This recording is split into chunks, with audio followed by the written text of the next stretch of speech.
Jadi gini, ini editor mau curhat. 3 host podcast Sontoloyo ini belakangan jarang banget ketemuan. Jadi sekali ketemuan ngobrolnya kesana kemari, nggak bisa diatur, pokoknya bablas saja. Padahal ini sebenarnya cuma omong-omong sebelum masuk ke bahasan utama. Ya kayak intro gitulah. Nah biasanya intro-intro kita itu pendek-pendek aja, paling 5 menit. Tapi yang ini nih intro terpanjang dalam sejarah Kepo Buku. Sayang juga kalau mau dibuang. Mau digabungin juga bisa 1,5 jam lebih. Ya udah akhirnya kita putusin untuk dipisahin aja intro dengan episode utamanya. Ini belum pernah ada dalam pakem podcast dimanapun. Ya hitung-hitung pemanasan lah sebelum besok kita tayangin bahasan seru kita soal buku dan karakter manusia. Ini juga sebenarnya ngobrolnya kesana kemari, tapi ya udah tungguin aja ya. Demikian curhat dari editor. Gue juga host loh. Jadi sebenarnya gue nyurhatin siapa? Udah.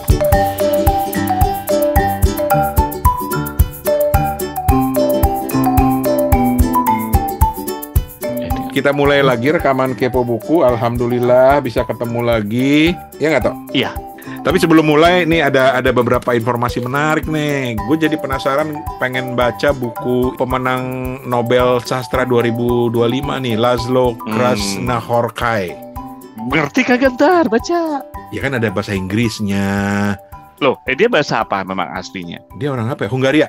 Hungaria. Katanya bagus novelnya.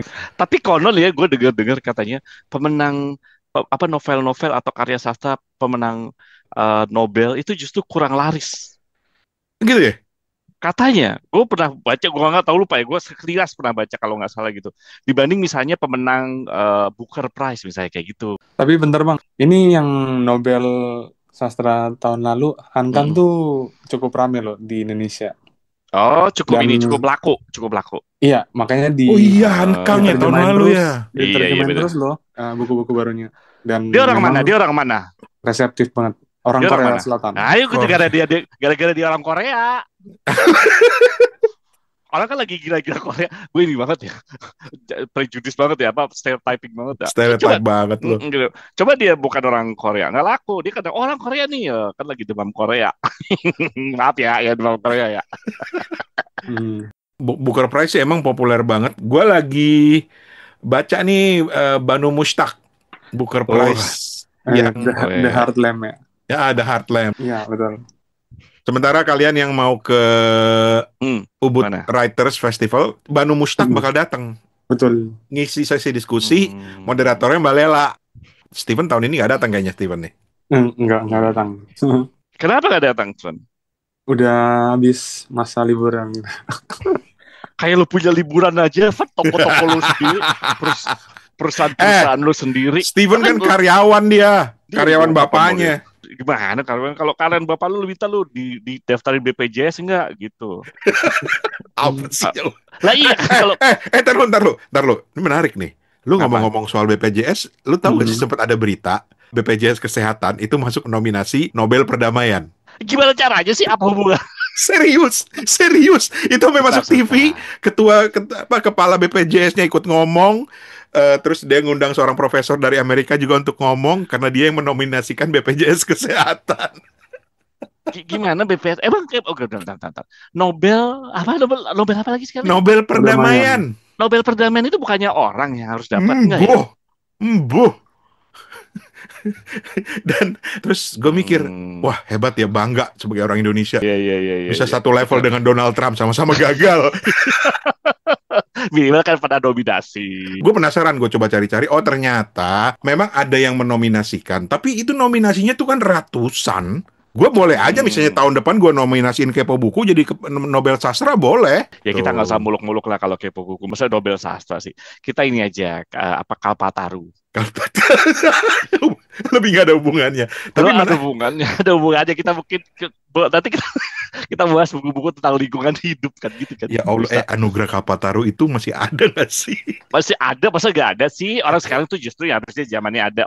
Orang menurut gue tuh itu ketika orang belum ngomong tentang sustainability kan. Kalau sekarang kan apa-apa sustainability tuh karbon berapa gitu kan. Nah, dulu Indonesia udah punya Kalpataru, masa sekarang malah nggak ada? Harusnya malah lebih ada dong. Ya tahu kali aja ada gitu. Tapi ya gitu. Semua orang bisa menominasikan. Lah Donald Trump aja menominasikan dirinya kok gitu loh. Tapi setelah dia masuk Oh, shortlist apa long listnya Yayasan Nobel, itu nggak ada yang tahu apa itu, siapa aja.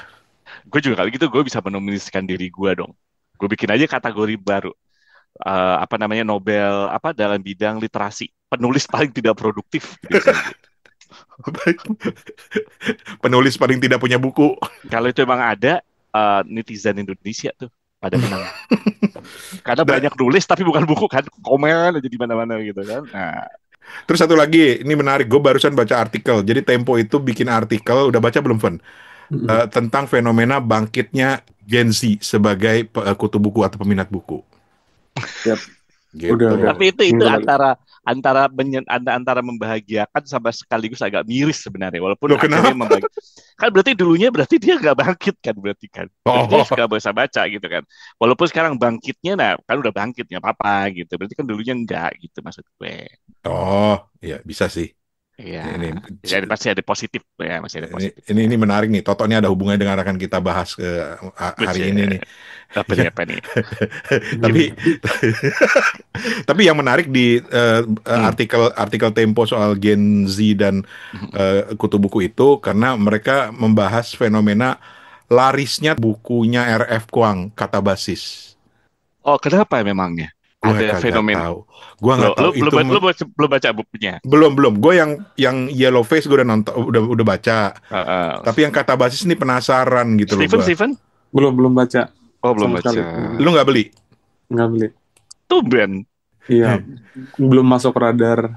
Menarik sih, dia itu kan penulis muda R.F. Kuang itu dan bagus banget katanya ya. Makanya gue penasaran Kata Basis itu tentang apa gitu. Tapi ya udahlah nantilah kita lihat ya. Siapa tahu nanti tahun depan BPJS maju lagi sebagai peraih Nobel Sastra kan bisa aja. Iya betul. Iya. Tapi ngomong-ngomong Nobel Sastra, ada satu orang Indonesia juga yang pernah dicalonkan. Mm-mm. Pramudia Anantatur. Ya kalau itu sih oke lah, gue setuju Lu lah. jadi ngatain BPJS nggak oke? Ya BPJS kalau pemenang Nobel Sastra aneh juga sih menurut gue. Oke. Ini masih ngobrol di Nobel lah, ini jadi seru. Kalau misalnya lo harus menominasikan penulis Indonesia selain Pramudia udah pernah ya. Oke. Penulis Indonesia untuk dapat Nobel Sastra, lo pilih siapa? Siapa ya? Yang masih hidup apa sudah meninggal ya? Bebas. Terserah ya. Bebas. Tapi di luar Pramudia karena Pramudia udah pernah. Oke, Romo Mangun. Romo Mangun. Halo, Van? Mbak Lela lo. Mbak Lela kita menjilat teman kita sendiri. Mbak Lela Huduri. Mbak Lela tuh kalau gue harus nominasikan, gue nominasikan Nobel Perdamaian tuh. Anjing. Perdamaian. Oh iya, resistensi. Perlawanan iya, gitu kan? Betul. Gitu. Bisa kan makanya kan. Ya udah, sastra siapa, Van? Oki Madasari mungkin sama Mbak Lela sama Satu aja, jangan banyak aja.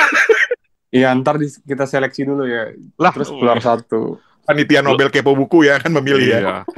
Lu sebutin aja semua. Gue sih pengennya siapa tuh, coba. Terelie ya kalau lu ya. Lu sentimen lo sama Terelie lo. Kagak, lu kan ini ngefans sama Terelie lu sampai Enggak, lu cara ngucapin Terelie aja kayaknya nggak enak banget di kuping gue. Itu kan lu aja yang punya perasaan. Kenapa sih jadi orang sensitif banget? Kalau gue tuh gue pengen banget tau nggak untuk Nobel tuh siapa? Muchtar Siapa? Lubis. Oh, Muchtar Lubis. Kenapa tuh? Kemarin tuh gue baru ini loh mau beli bukunya karena gue pengen baca ulang Manusia Indonesia. Muchtar Lubis kan Manusia Indonesia. Yes. Tapi gak ada stoknya. Yeay. Gua bulan lalu kali ya, Senja di Jakarta gue baca ulang gitu. Oke. Tapi oke. Itu calon-calon penerima Nobel dari kita lah ya, dari Komite Nobel Kepo Buku. Emang lu siapa? Gitu kan. BPJS aja bisa masuk, masa pilihan gue nggak bisa? Lu tuh tendensius lu. Kenapa emangnya kalau BPJS? Nada lu nggak enak lo kita ngomongin BPJS lu. Lu jadi anggota aja kagak lu. Sorry, gue bayar BPJS terus. Bayar BPJS terus apa ngeklaim terus? Enggak ngeklaim. Alhamdulillah, berarti alhamdulillah kan sehat-sehat aja gitu kan. Amin, alhamdulillah. Gitu. Ya udah. Tapi kan rugi lo nggak ngeklaim terus ditajutin. kan BPJS itu kan subsidi silang. Jadi ada orang yang membutuhkan dibantu lah gitu. Oh, iya. Berarti gue nggak sentimen kan? Terserah lo mau. Cuma gue nggak ngerti aja kenapa masuk Nobel Perdamaian. Oke, lanjut. Oke. Ya Allah, maafkan saya. Minta maaf. Oke, cepet aja. Lagi baca buku apa sekarang? Gua Apa? duluan. Oke. Emang lu ada. Tumben lu. Gua lagi baca bukunya Josh Turknet. Apa tuh? Apa tuh? Tahu nggak lo Josh Turknet siapa lo? Nggak tahu kan lo? Cari lu buruan. Ayo, Josh Turknet. Josh Kok Turknet. ah, Yang mana nih? Anyone gimana? can play music. Yes, itu dia. Anjir. Unlock your musical potential with the law of Brainjo. Bukan berarti gue pengen bisa main musik ya, walaupun gue udah jago gitu. Hmm. Tapi gue selalu suka dengan buku-buku seperti ini karena apa sih ngomongnya kalau secara psikologi kognisi ya, apa namanya learning how to learn. Apa sih? Ayo gitulah. Jadi metode-metode gimana sih supaya lu bisa main musik kan kalau lu kan memang udah berbakat kan dari art gitu ya, Sedap. gambar main Sedap. musiknya gampang aja gitu kan. Tapi kan kita banyak-banyak buku ya misalnya gimana how to draw gitu kan yang sebenarnya ya. Gue nggak bisa bakat, gue nggak bisa bikin sketch. Bisa, lo bisa. Tapi mungkin metodologinya yang salah selama ini ngajarin. Nah ini Oke. makanya gue pengen. Tapi gue belum selesai ya. Nanti kapan-kapan kita bahas Lu kali beli ya. di mana ini? Di Beli di Periplus lagi. Oh enggak, kayaknya gue lagi pas jalan di airport apa gimana gitu. Karena Di ini bukan Periplus Kindle. siapa lagi? Enggak.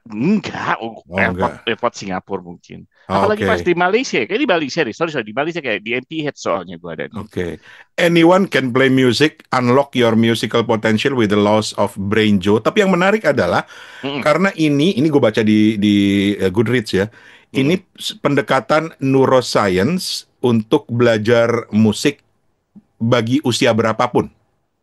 Konon begitu. Oke. Makanya gue ambil. Tapi Hmm? selain itu ngomongnya apa-apa sekarang neuroscience ya.